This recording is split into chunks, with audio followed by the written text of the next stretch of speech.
આ પ્રસારણ છે આકાશવાણીના દમણ કેન્દ્રનું FM બેન્ડ 102.3 મેગાહર્ટ્ઝ પર. કોઈપણ સમાજ, સંસ્કૃતિ કે રાષ્ટ્ર જ્ઞાન વિજ્ઞાનના પાયા પર જ પોતાનો આર્થિક, સામાજિક, સાંસ્કૃતિક અને વૈજ્ઞાનિક વિકાસ સાધી શકે છે. જે સમાજમાં શાંતિ હોય, સુખ હોય, ત્યાં સમૃદ્ધિ પણ હોય છે. એટલે જ્ઞાન કે વિજ્ઞાનની આરાધના માટે સ્થળ અને કાળ પ્રમાણે કોઈપણ સમાજ, સંસ્કૃતિ કે રાષ્ટ્ર જ્ઞાન વિજ્ઞાનના પાયા પર જ પોતાનો આર્થિક, સામાજિક, સાંસ્કૃતિક અને વૈજ્ઞાનિક વિકાસ સાધી શકે છે. જે સમાજમાં શાંતિ હોય, સુખ હોય, ત્યાં સમૃદ્ધિ પણ હોય છે. એટલે કે જ્ઞાન વિજ્ઞાનની આરાધના માટે સ્થળ અને કાળ પ્રમાણે એવા સમય સંજોગ જરૂરી હોય છે અને ન હોય ત્યાં એને સર્જવા પડે છે. આપણી પૃથ્વી પર કોઈ પણ દેશ કે સંસ્કૃતિ લઈ લો, ત્યાં આ જ ક્રમ નજરે પડે છે. ઇતિહાસમાં અગાઉની ઔદ્યોગિક ક્રાંતિઓ અને હવે આજે આર્ટિફિશિયલ ઇન્ટેલિજન્સના પ્રકાશમાં ઉદય પામી રહેલી નવી ક્રાંતિ પણ એ જ દિશામાં સૌને અગ્રેસર થવા માટે પ્રેરી રહી છે.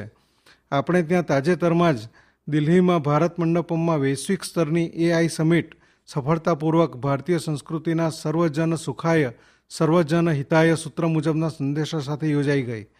જ્ઞાન અને વિજ્ઞાન, ટેકનોલોજી આજે સૌના જીવનના અભિન્ન અંગ બની ચૂક્યા છે અને આ આર્ટિફિશિયલ ઇન્ટેલિજન્સના ઉઘડી રહેલા નવા આયામો માનવીને હોમોસેપિયન્સના સ્તરેથી હવે સુપર હ્યુમન થવા તરફ લઈ જઈ રહ્યા હોય એવું ચિત્ર ઉપસી રહ્યું છે. માનવીને જાણે કે ભગવાન બનવામાં હાથ વેંત છેંટું હોય એમ જણાય છે.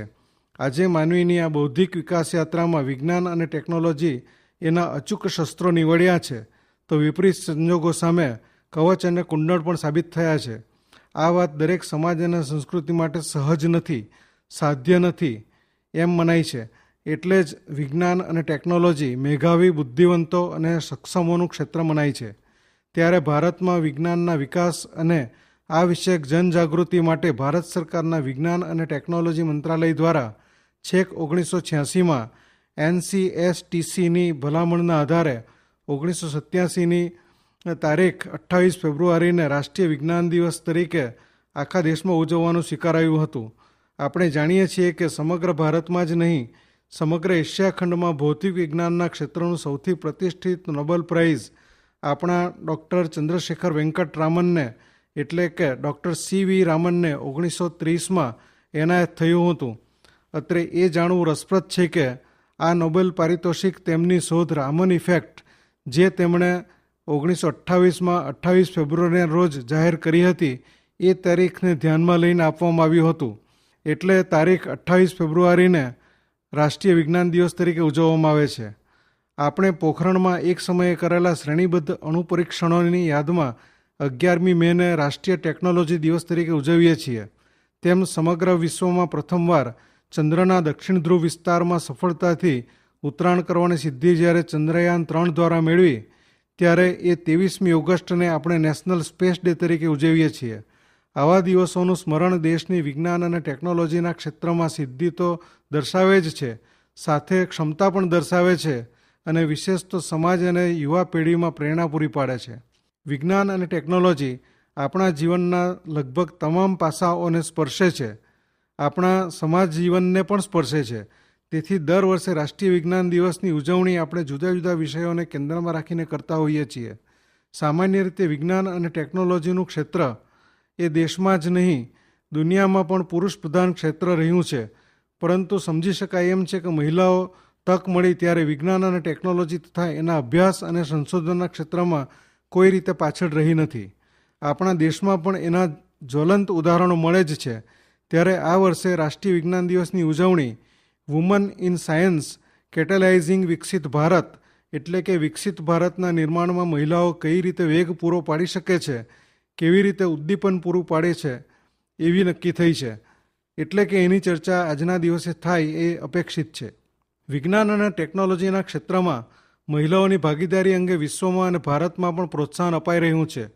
જોકે કેટલાક વર્ષ પહેલાં યુનેસ્કોએ સાયન્સ, ટેકનોલોજી, એન્જિનિયરિંગ અને મેથેમેટિક્સના ક્ષેત્રમાં વૈશ્વિક સ્તરે મહિલાઓની સામેલગીરી અંગે અહેવાલ જાહેર કર્યો હતો. જે મુજબ આ ક્ષેત્રમાં મહિલાઓની ભાગીદારી માંડ 25% જેટલી હતી, જ્યારે ભારતમાં તો એનું પ્રમાણ માત્ર 14% જ હતું.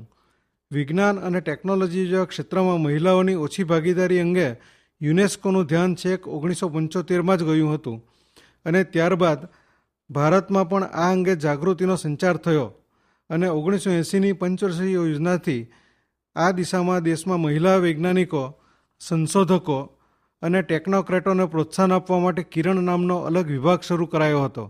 ત્યાર પછી તો અનેક પ્રોત્સાહક યોજનાઓ, કાર્યક્રમો અમલમાં મુકાતા આવ્યા છે અને કેન્દ્રની નોલેજ ઇન્વોલ્વમેન્ટ ઇન રિસર્ચ એડવાન્સમેન્ટનું બજેટ 135 કરોડ સુધી પહોંચ્યું છે. છેલ્લા 5 વર્ષમાં એનો 2153 મહિલાઓએ લાભ લીધો છે. વિજ્ઞાન, ટેકનોલોજી, એન્જિનિયરિંગ, મેડિસિન અને મેથેમેટિક્સ જેવા ક્ષેત્રમાં મહિલા સંશોધકોનો અભ્યાસ અને સંશોધનમાં પ્રોત્સાહન આપવા WISE ફેલોશિપ તથા પોસ્ટ ફેલોશિપથી લઈને વરિષ્ઠ મહિલા વૈજ્ઞાનિકો તરફથી એમને માર્ગદર્શન અને મદદની વ્યવસ્થા પણ કરાયેલી છે. તો નવા સંશોધકોને ઇન્ટર્નશીપ ઇન ઇન્ટેલેક્ચ્યુઅલ પ્રોપર્ટી રાઇટ્સની તાલીમ પણ આપવામાં આવે છે. સિદ્ધિ પ્રાપ્ત મહિલા સંશોધકોને અનેક એવોર્ડ્સ પણ એનાયત થઈ રહ્યા છે અને તાજેતરમાં જ કેન્દ્રના વિજ્ઞાન અને ટેકનોલોજી મંત્રાલયના આંકડા મુજબ દેશમાં STEMના ક્ષેત્રમાં મહિલાઓની ભાગીદારી વધીને 43% સુધી પહોંચી છે.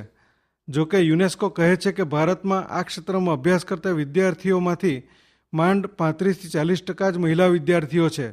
પણ સારી વાત એ છે કે વિજ્ઞાન અને ટેકનોલોજીના ક્ષેત્રમાં મહિલાઓની રુચિ અને તેમની ભાગીદારી નોંધપાત્ર રીતે વધી રહી છે.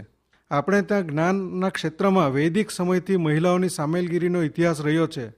યાજ્ઞવલ્ક્ય અને ગાર્ગીનો કોસ્મોલોજીના વિષયને સ્પર્શે એવો સંવાદ તો વિશ્વવિખ્યાત છે. ગણિતના ક્ષેત્રમાં ભાસ્કરાચાર્યને મદદ કરનાર એમના પુત્રી લીલાવતીનું નામ પણ જાણીતું છે. હાલના વર્ષોમાં જોઈએ તો આપણે ત્યાં જનસામાન્યમાં વિજ્ઞાન અને ટેકનોલોજીમાં કલ્પના ચાવલા કે સુનિતા વિલિયમ્સ જેવાના નામો લોકજીભે છે. પરંતુ એ સિવાય પણ અનેક પ્રતિભાવાન મહિલા વિજ્ઞાનીઓનું દેશમાં વિજ્ઞાન ક્ષેત્રમાં પ્રદાન નોંધવા જેવું છે.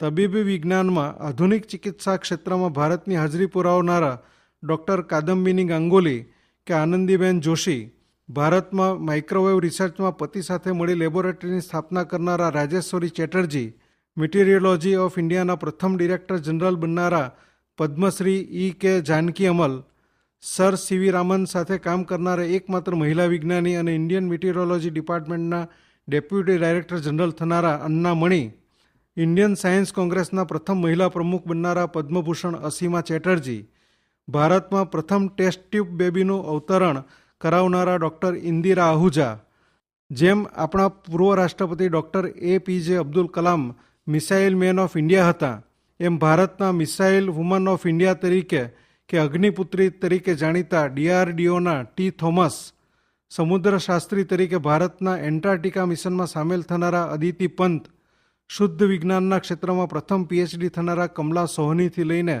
ભારતના કીર્તિવંત નીવડેલા મંગળ મિશનનું સુકાન સંભાળનારા રીતુ કરીધાલ, નંદિની હરિનાથ, ઇન્ડિયન એસ્ટ્રોનોમિકલ સોસાયટીના પ્રથમ મહિલા પ્રમુખ બનનારા ડૉક્ટર GC અનુપમા, ભારતની પ્રથમ સૌર વેધશાળા આદિત્ય L1ના પ્રોજેક્ટ ડાયરેક્ટર નિસાર કાજી, ભારતમાં પ્રથમ જીનેટિકલી મોડિફાઈડ ફૂડ બનાવનારા વનસ્પતિ શાસ્ત્રી ઉષા જેહર, કૃષિ ક્ષેત્રમાં all weather seeds વિકસાવનારા Paramjit Khurrana કે રોયલ સોસાયટીના 350થી વધુ વર્ષના ઇતિહાસમાં પ્રથમવાર રોયલ ફેલો બનનારા અને રોટા વાયરસ સામેની રસી વિકસાવનારા વેક્સિન ગોડ મધરનું બિરુદ પામનારા ડૉક્ટર ગગનદીપ કાંગ જેવા અનેક નામો ભારતના વિજ્ઞાન અને ટેકનોલોજીના ક્ષેત્રને એક આગવી ઓળખ અને એના વિકાસને વેગ આપવામાં નિમિત્ત બન્યા છે.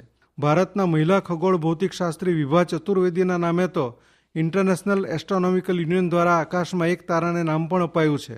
તાજેતરમાં જ મૂળ ઇન્દોરના માનસી કેસલીવાલને વિશ્વવિખ્યાત માઉન્ટ પોલોમરની વિશ્વવિખ્યાત વેધશાળાના પ્રથમ મહિલા ડિરેક્ટર બનવાનું માન પણ મળ્યું છે, જે ભારતમાં વિજ્ઞાનના ક્ષેત્રને પ્રેરણા અને વેગ આપનારા કેટલાક નામો પૈકીના છે.